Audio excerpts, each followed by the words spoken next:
Hi everyone and welcome back to my channel Think Smart.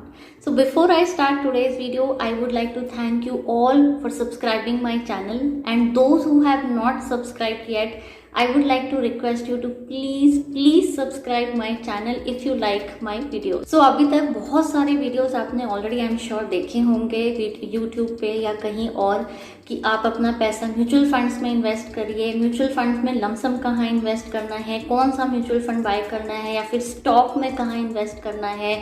कोई आपको suggest करेगा कि आप अपना पैसा पीपीएफ में इन्वेस्ट करें, एनपीएस में इन्वेस्ट करें। बहुत सी ऐसी इन्वेस्टमेंट है जहाँ पे आपको सजेशन आती होंगी कि आपको अपना पैसा कहाँ इन्वेस्ट करना है। सो आई एम श्योर बहुत सारे लोग कन्फ्यूजन में होंगे कि हम अपना पैसा कहाँ इन्वेस्ट करें और फिनेंशियल प्लानिंग किस तरह से करें।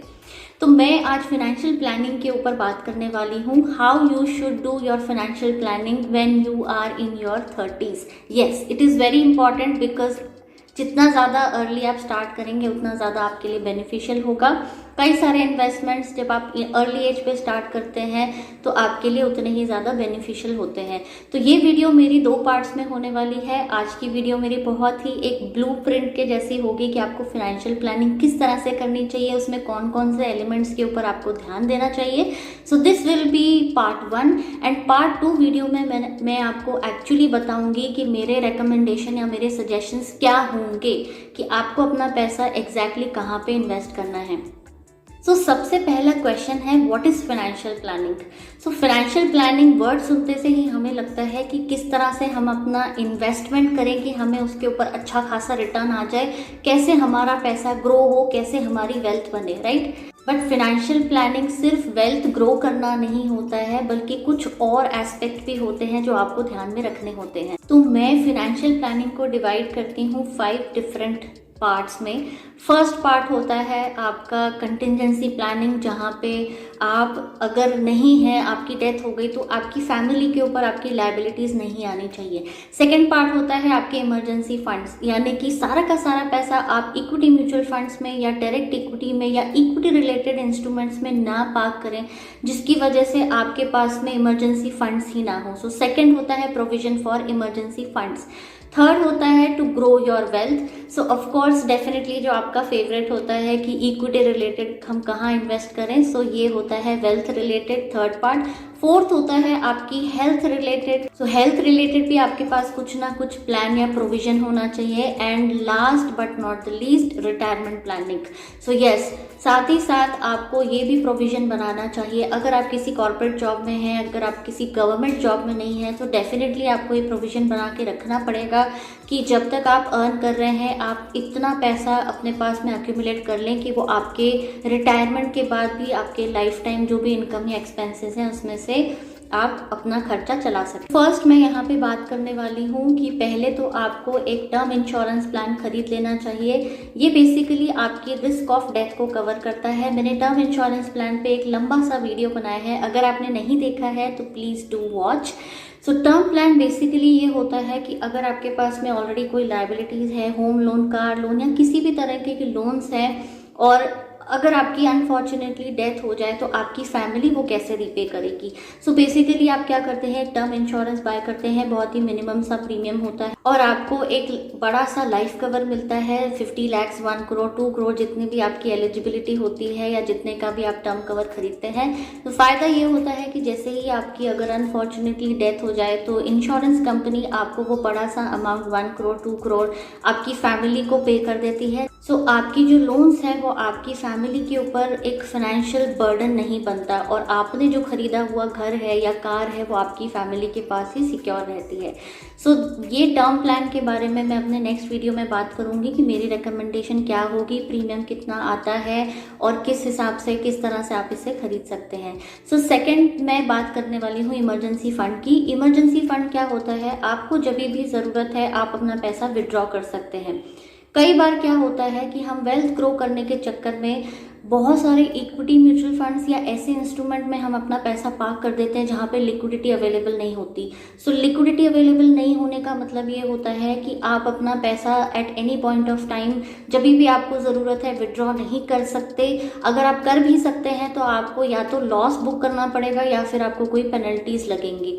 सो ऐसे इमरजेंसी फंड का प्लानिंग या प्रोविजन बहुत ज़रूरी है। तो इमरजेंसी फंड के लिए आप या तो अपना पैसा लिक्विड म्यूचुअल फंड्स में लगा सकते हैं या फिर आप फिक्स डिपॉजिट में भी अपना पैसा इन्वेस्ट कर सकते हैं फॉर इमरजेंसी फंड, ताकि जब भी आपको ज़रूरत हो आप बिना किसी पेनल्टी के या फिर बिना किसी कैपिटल लॉस के, अपने प्रिंसिपल लॉस के आप अपना पैसा विड्रॉ कर सकते हैं। सो मैंने कई ऐसे एग्जाम्पल देखे हैं जहाँ पे पैसा सारा का सारा जो इक्विटी में या फिर ऐसे जगह इन्वेस्टेड है यहाँ पे आपको लिक्विडिटी नहीं है।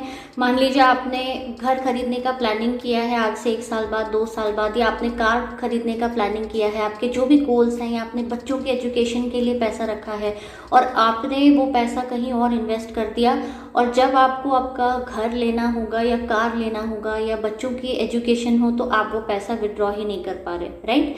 सो that is why emergency fund का प्रोविजन होना बहुत ज़्यादा इंपॉर्टेंट है। So coming on to the third part which is wealth creation, जो हम लोग बहुत ज़्यादा वेटेज भी देते हैं और बहुत ज़्यादा उसमें हम लोग इन्वॉल्व होकर स्टडी भी करते हैं।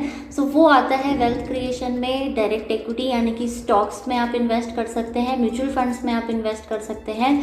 सिर्फ और सिर्फ इक्विटी रिलेटेड इन्वेस्टमेंट ही वेल्थ ग्रो करने के काम में नहीं आते हैं। There are other investments also, जैसे कि आपके एनसीडीज होते हैं, non convertible debentures, corporate bonds होते हैं जहाँ पे आपको डबल डिजिट रिटर्न मिलता है, कॉर्पोरेट एफडीज भी होती हैं जहाँ पे आपको डबल डिजिट रिटर्न मिलता है।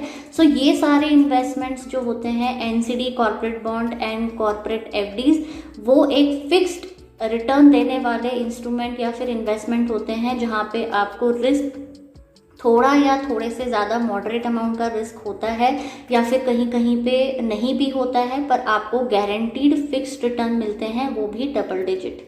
सो यहाँ पे हो गई वेल्थ क्रिएशन की बात। फोर्थ पार्ट में होता है हेल्थ इंश्योरेंस। तो हेल्थ के लिए आपको डेफिनेटली एक हेल्थ इंश्योरेंस प्लान, जो फैमिली फ्लोटर प्लान्स होते हैं, वो आपको खरीदने चाहिए। कई बार आपकी जो कंपनीज होती है वो आपको कवर प्रोवाइड करती हैं, बट वो इतना सफिशिएंट नहीं होगा जब आप अपने पेरेंट्स को या बच्चों को भी कवर करते हैं। सो एडिशनली आपको कहीं बाहर से किसी इंश्योरेंस कंपनी से वो कवर आप ले सकते हैं, और आप ध्यान रखिए कि आपका सम इंश्योर जो है वो इतना हो कि आपकी पूरी फैमिली अच्छे से कवर हो जाए। सो फैमिली फ्लोटर प्लान्स उसमें बहुत ज़्यादा बेस्ट होते हैं। लास्ट रिटायरमेंट कॉर्पस की अगर मैं बात करूं तो रिटायरमेंट कॉर्पस के लिए आप म्यूचुअल फंड या फिर आप जो भी मैंने आपको इन्वेस्टमेंट बताए फिक्स रिटर्न, गारंटीड रिटर्न देने वाले, जैसे कि हमारे कॉर्पोरेट एफडी होता है या कॉर्पोरेट बॉन्ड्स होते हैं, इनमें तो इन्वेस्ट कर ही सकते हैं।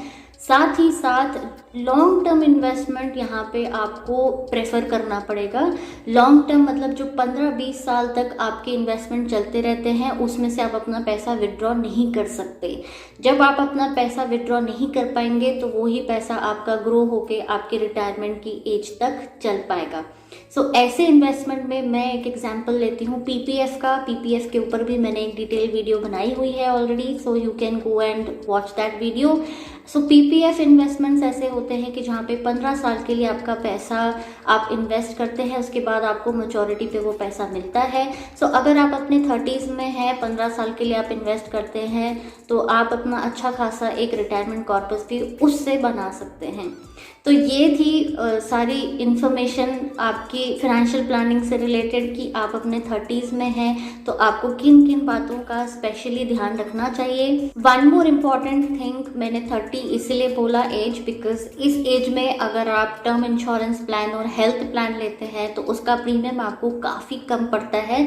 अगर आप यही प्लान्स 40 या 45 की एज में लेते हैं तो आपको इनके प्रीमियम से बहुत ज़्यादा हाई होते हैं as compare to your 30s। और जितना जल्दी हम स्टार्ट करते हैं 30s में, आप एक अच्छे करियर के फेज़ में होते हैं जहाँ पे आपकी सैलरी या जॉब चेंज की वजह से आपकी सैलरीज बढ़ती रहती हैं, आप अपने करियर की पीक पर पहुँच रहे होते हैं। सो उस टाइम पे आप रिस्क भी काफ़ी ज़्यादा ले सकते हैं। सो दैट इज़ वाई मैंने आपको बोला कि 30 में आप जितना अच्छे से इक्विटी भी प्लान करेंगे, इक्विटी स्टॉक या म्यूचुअल फंड, तो उतना ज़्यादा आप रिस्क लेके अपनी वेल्थ ग्रो कर सकते हैं।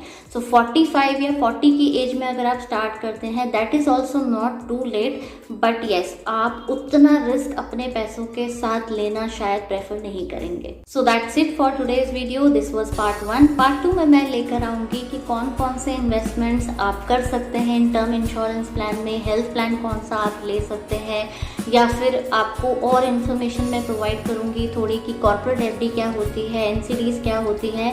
So please do watch my part 2 video also. And ये वीडियो अगर पसंद आया तो please like, share and subscribe to my channel. Signing off, bye bye, take care.